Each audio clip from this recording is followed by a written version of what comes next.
Okay, just keep quiet and continue.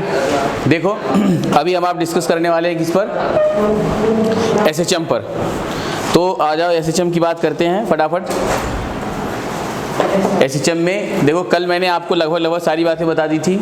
आज हम आप मतलब एनसीईआरटी पैटर्न से पढ़ रहे हैं जो है। ओके, तो आ जाओ जो है डिस्कस करते हैं। पहले वो क्या बताता है।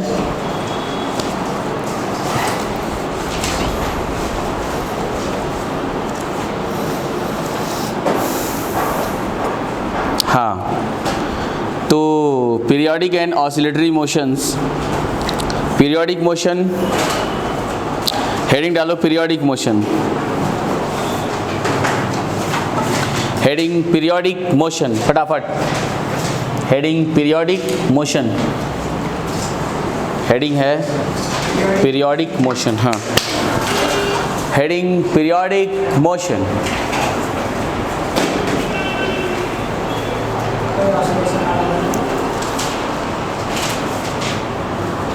Periodic motion, okay.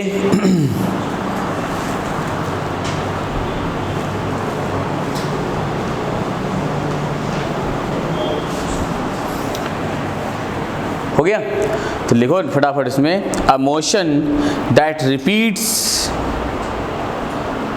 Itself, a motion that repeats itself at regular intervals of time is called periodic motion, is called periodic motion।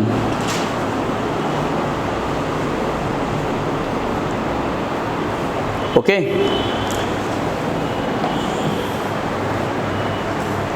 अच्छा, जैसे रेगुलर इंटरवल का टाइम का मतलब कि जैसे कि मैं एक ऐसा ग्राफ बनाता हूँ और मैं ये कहूँ कि वो कुछ इस तरह से गया,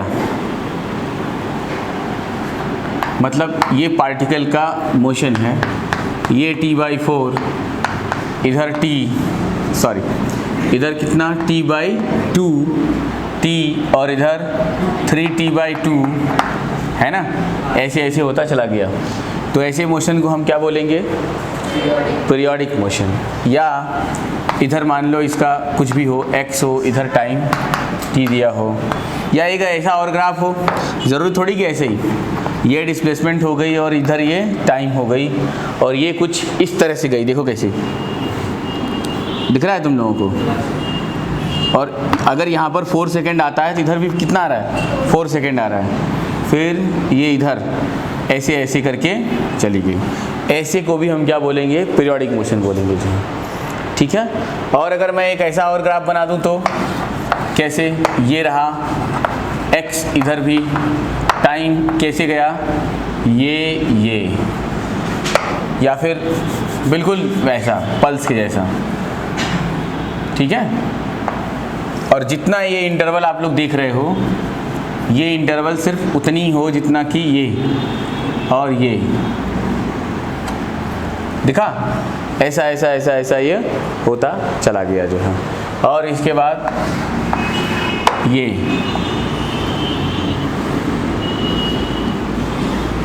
ऐसे दिख रहा है।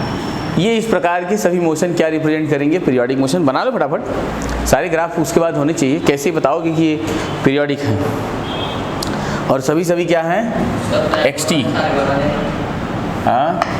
हाँ सही बना लो। हाँ, अगर शुरू के 2-3 ही बना लिया तो बहुत है, ठीक है।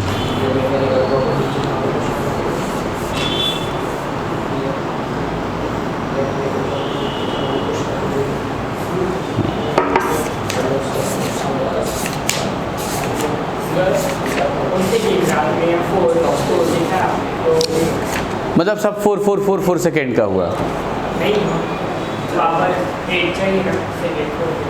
अच्छा, हाँ ये बात सही है कि ये यहाँ पे क्या हो जाएगा, 8, 12, 16 ऐसे dot. Very good.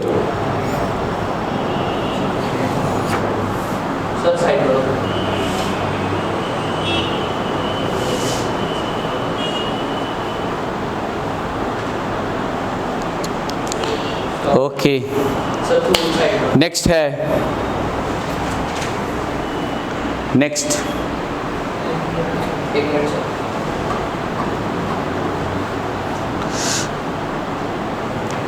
Period.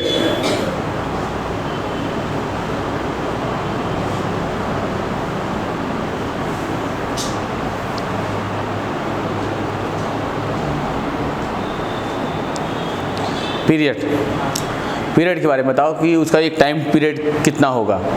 Heading डाल दो पीरियड।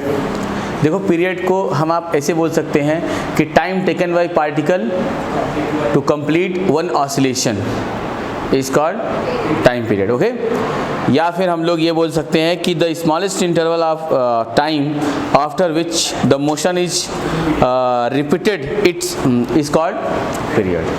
तो पहला वाला लिख दो, यही लिख दो जो है, the smallest interval of time, the smallest interval of time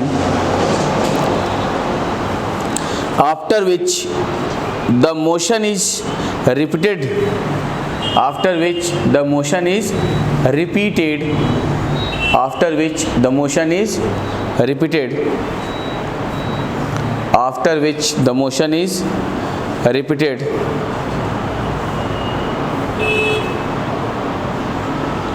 is called its period, is called its period, is called its period। Okay, next frequency. अच्छा, it is denoted by letter capital T, it is denoted by letter capital T.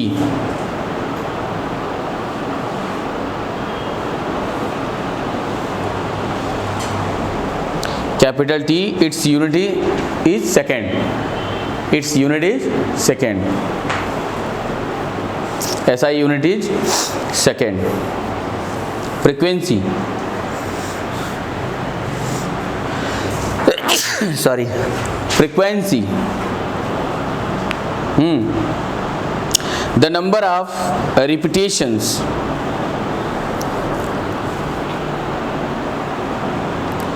the number of repetitions that occurs per unit time,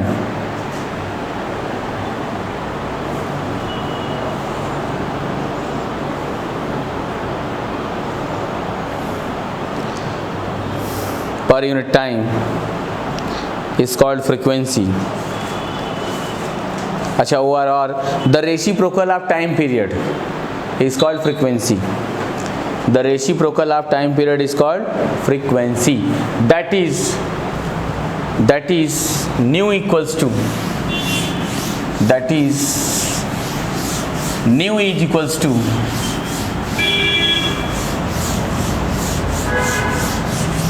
क्या होगा, nu equals to 1 by t,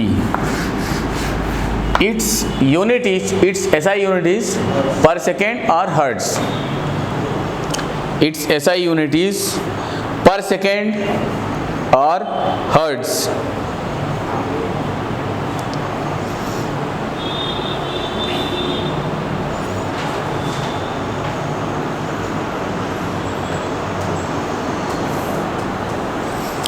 ठीक है, अभी देखिए next आपकी heading है displacement. Your next heading is displacement. Okay, your next heading is displacement. Hello, हाँ हाँ बोलो। ओके ओके, हाँ ओके।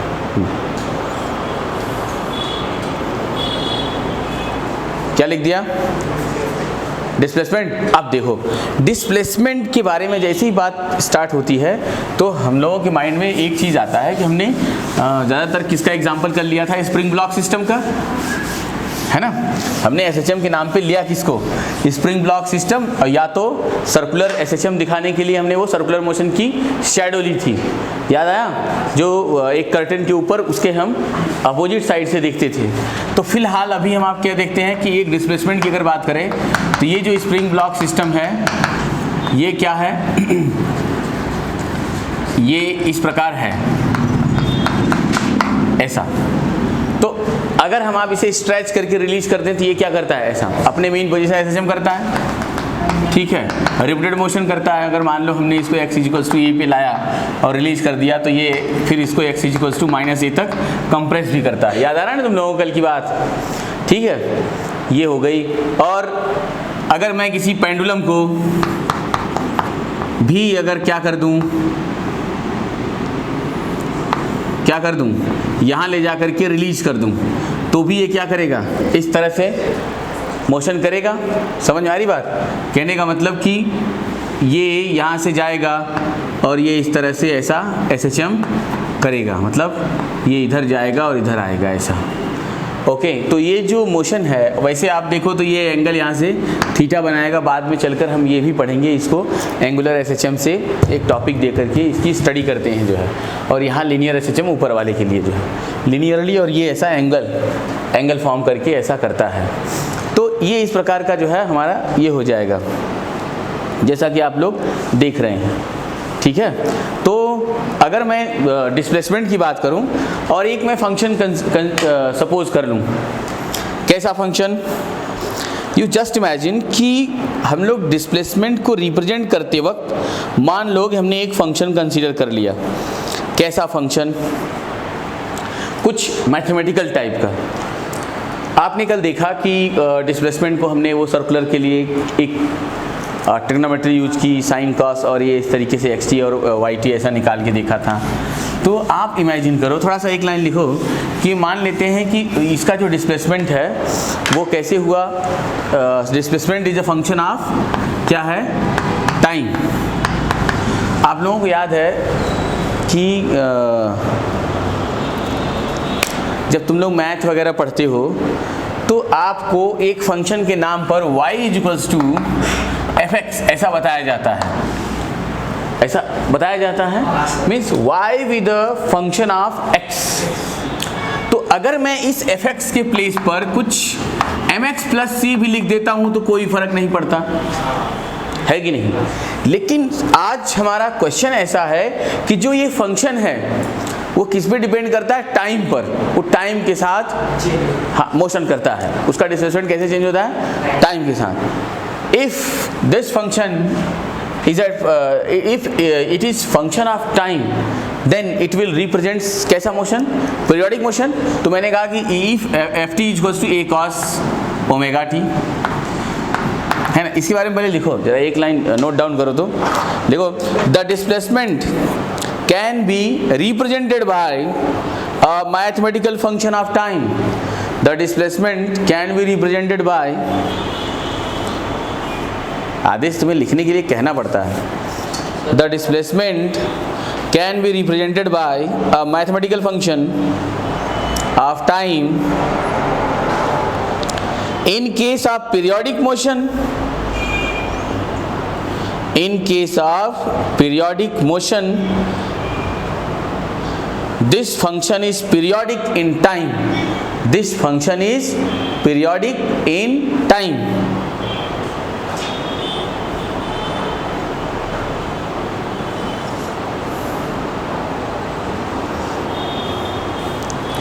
One of the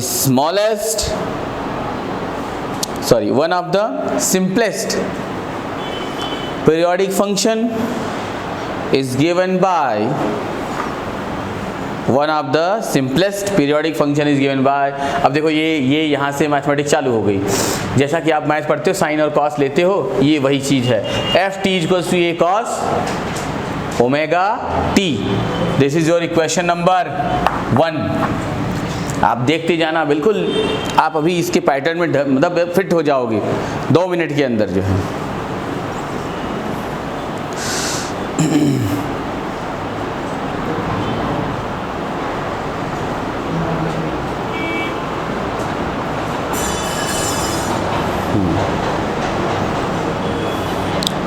अच्छा,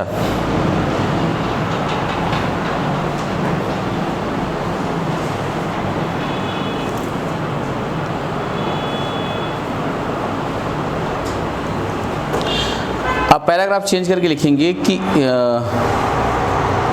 कि this function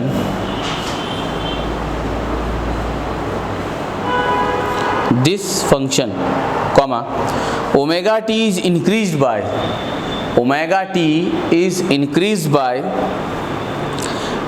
an integral multiple of 2 pi, an integral multiple of 2 pi radians.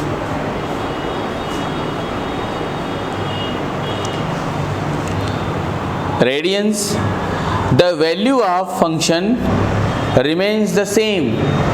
The value of function remains the same. The value of function remains the same. अच्छा, ये इसका मतलब क्या कि जैसे कि ये कहीं पर था, अब तुम 2 पाई रेडियन से उसको घुमा दो, फिर वहीं आ गया, value of function remains the same, क्योंकि हमने जो स्मॉलेस्ट सिंपलेस्ट फॉर्मेट जो लिया है, अगर इसमें +2 पाई कर दूं तो कोई फर्क नहीं पड़ता। देखो फिर से वही आ जाएगा, करके देख लो, 2 पाई के multiple omega T plus 2 n into 2 पाई करके देख लो, फिर भी क्या आएगा, यही आएगा हमेशा, मतलब फंक्शन में कोई चेंज नहीं आया, हर बार 2 पाई रिपीट करके वही का वही हो जाता है जो है। आ रही बात समझ में? तो आगे आप बताएंगे the function F T is then periodic and it's period T is given by, and its period capital T is given by T is equals to, since T is equals to 2 pi by omega, T is equals to 2 pi by omega, ये आपके लिए second equation. वैसे ये तुम लोग जानते हो, अरे भूल गए क्या, ओमेगा इक्वल्स टू क्या होता है, 2 पाई एन, ये तो सब जानते हैं, एन मतलब फ्रीक्वेंसी, तो 2 पाई बाई क्या हो जाए 1 बाई टी, तो इधर वेज तो टी इक्वल्स टू क्या हो गया 2 पाई बाई, अरे ये तो सर्कुलर मोशन से ही बताता आ रहा हूँ। हाँ अच्छा, अचानक तुम्हें लगा अच्छा ये कैसे हो गया कौन सी, नहीं ये तो जस्ट क्या है, एक तरह का एंगुलर वेलोसिटी है, मतलब एंगल डिवाइडेड बाय टाइम, ये है वो, अभी समझ में आएगा तुम्हें, यहाँ पे वो नहीं आएगा तुम्हें। अच्छा, therefore the function F T, therefore the function F T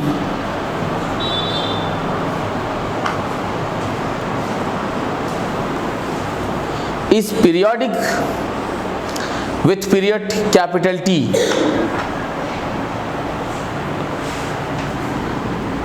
Therefore, Ft is equals to Ft plus capital T. Ft is equals to Ft plus capital। थोड़ा सा एक बार सीखना अजीब सा लग रहा है जो है, जैसे ही आप यहाँ से रन कर गए फिर ये एकदम से ऐसा लगेगा कुछ था ही नहीं है जो है, बस एक बार उसके मैथमेटिकल टर्म में आप फिट हो जाओ। उसने पहले आपको क्या कहा कि कोई एक फंक्शन है, वो क्या था F T equals to A cos omega T, फिर बताया कि जो टी है वो 2 पाई बाई ओमेगा टी है, फिर उसने आपको ये फील कराया कि अगर यही फंक्शन 2 पाई के मल्टीपल में मतलब +2 पाई और कर दिया जाए तो फिर से ये वही का वही हो जाता है। यस, इतनी तो छोटी मोटी मैथमेटिक्स में आती ही है, ठीक है, भले कोई इसमें 10th तक मैथ पढ़ाओ बट इतना तो उसे पता होना चाहिए जो है ना, अदरवाइज तुम लोग तो 11th 12th की मैथ पढ़ रहे हो। अभी देखो तो इसका मतलब क्या कि यही फंक्शन एफ टी में अगर मैं उसका 2 पाई मतलब क्या 1 टाइम पीरियड है ना, तो अगर मैं उसमें ऐसा प्लस कर देता हूँ तब भी ये क्या होगा, इसके इक्वल होगा, यही बात है ये, बस ये मैथमेटिकल लैंग्वेज में है, और ये जो अभी हम करने जाएंगे थोड़ा सा एसएचएम के फॉर्मेट में आने वाला है जो हम। तो देयरफॉर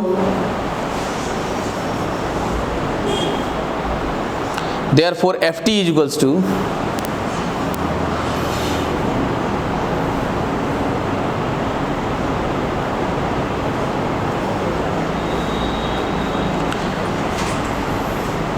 अच्छा क्या लिखा आपने, if we consider F T is equals to A sine omega T, if we consider F T is equals to star बनाते हुए if you consider F T is equals to, इसका मतलब क्या, यहाँ पर क्या मिलेंगे we form we form same result या वैल्यू।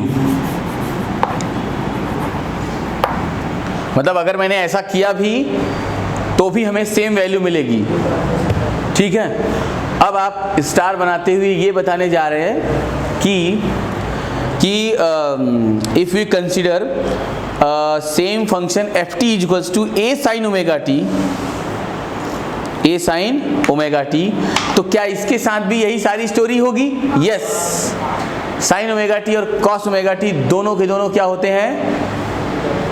दोनों के दोनों क्या होते हैं? पीरियोडिक रिप्रेजेंट करते हैं, पीरियोडिक फंक्शन होते हैं। ओके, ये मैथमेटिक्स से है। ओके, क्लियर हो गया। अच्छा, आगे बढ़ते हैं। जो है अगर ये दोनों की दोनों पीरियोडिक रिप्रेजेंट कर रहे हैं तो आप आगे ये बताओगे कि now next a linear combination of sine and cosine function is given by ft is equals to a linear combination of sine and cosine function. ft is equals to a linear combination of sine and cosine function. ft is equals to ft is equals to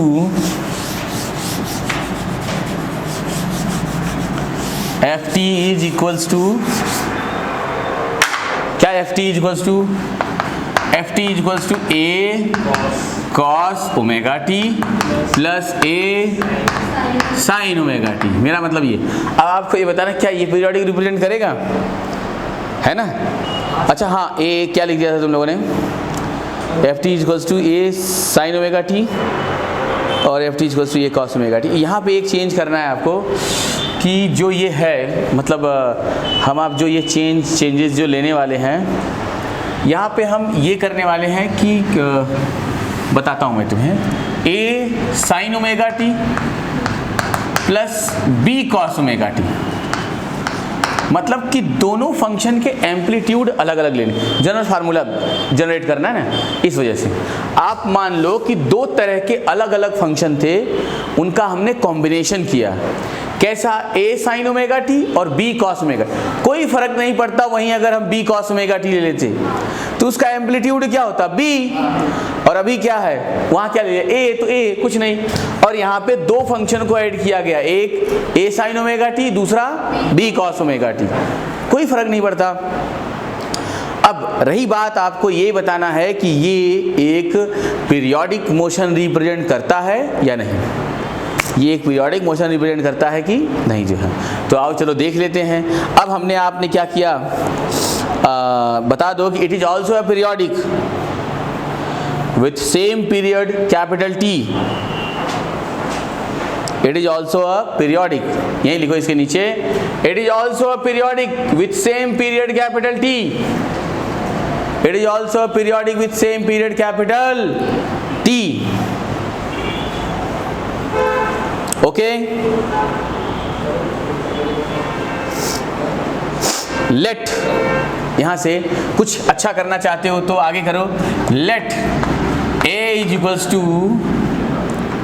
late A is equals to D cos phi, D cos phi and B is equals to D sine phi. Therefore F T is equals to क्या हो जाएगा? D cos phi sine omega T plus D sine phi cos omega T. अगर मैं d को common कर लूँ तो क्या मैं इस फंक्शन को कुछ ऐसे लिख सकता हूँ? Sine omega T cos phi plus cos omega T sine phi. Okay, ऐसा हो सकता है ना? तो अभी इसको ध्यान से देखो कैसा लग रहा है। Sine A cos B plus cos A sine B, ये हो गया sine A plus B formula sine omega T plus five. Okay, F T is equals to, ये हो गया आपका ये function.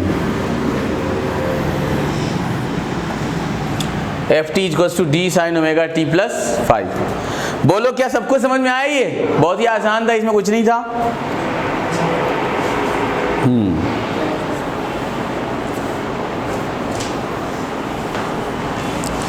Here d and phi are constant.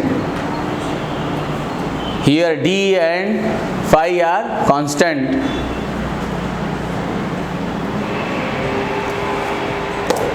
From above. अब एक काम करो, लिखो for d, ऐसा लिखता हूं मैं, देखो इधर for d के लिए कुछ कर रहे हैं जो है, मतलब d की वैल्यू उसके हिसाब से निकाल रहे हैं। तो क्या कर रहे हैं हम, इन दोनों को स्क्वायरिंग, इधर देखो, इन दोनों को स्क्वायरिंग एंड एडिंग करते हैं। तो क्या हो जाएगा, A square plus B square. तो ए स्क्वायर की वैल्यू क्या है, D square cos square phi और plus D square sine square phi, sine square phi, है ना ऐसा। तो ये क्या हो गया 1, देयरफॉर डी इक्वल्स टू, बोलो रूट के अंदर A square plus B square. ये लो तुम्हें मिल गया। मतलब कि जो ये यहाँ पर डी है वो एक्चुअली डी नहीं है, ये है रूट के अंदर A square plus B square. And for phi, मतलब फेज कांस्टेंट फाई के बारे में डिस्कस करते हैं। ओके, अभी देखो फाई क्या करता है, इन्हीं दोनों इक्वेशन को हम आप क्या करते हैं, मतलब d साइन थीटा में से d कॉस थीटा को डिवाइड कर देते हैं। तो मैंने d साइन फाई, थीटा नहीं फाई था, d sine phi by d cos phi divide किया, तो क्या मिल गया, क्या मिला भाई, b बाई ए। देखो d से d कैंसल, ये tan phi equals to b by A और phi equals to tan inverse b by ए।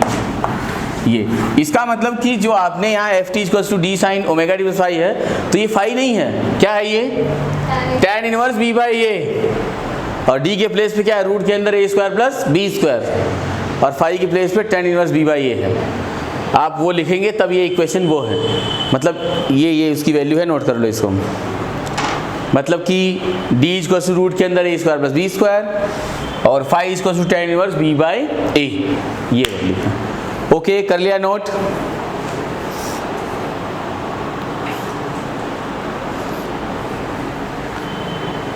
हो गया।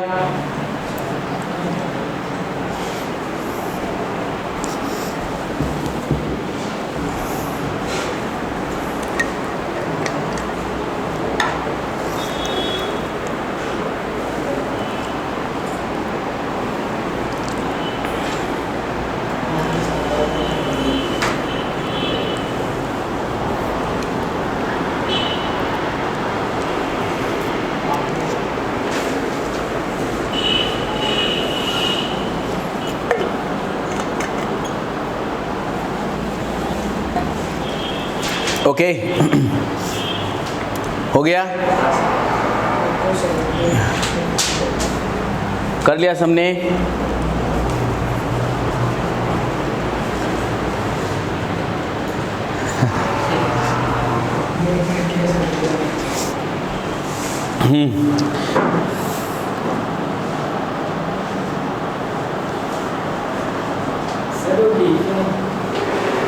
डी मतलब ये जो रिजल्टेंट आया है डी उसका एम्पलीट्यूड बता रहा है जो है, और फाई यहाँ पे इसके लिए फेज कांस्टेंट है, बाकी सब वही है। ठीक, मतलब डी यहाँ जो दो पीरियोडिक फंक्शन जब मिल करके थर्ड एक बना तो उसका एम्पलीट्यूड है ये, और उसकी वैल्यू कितनी है, रूट के अंदर A square plus B square. Okay,